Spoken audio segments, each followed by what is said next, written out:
A tragic incident occurred at the Kusumunda coal mine in Korba, Chhattisgarh, where an SECL official was swept away and killed during a heavy rainfall.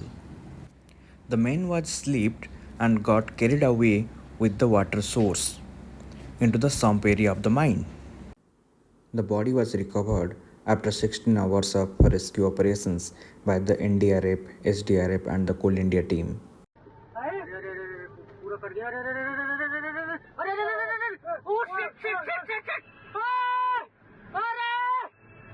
From this type of tragic incident, we should learn that how safety is important in the mining operations.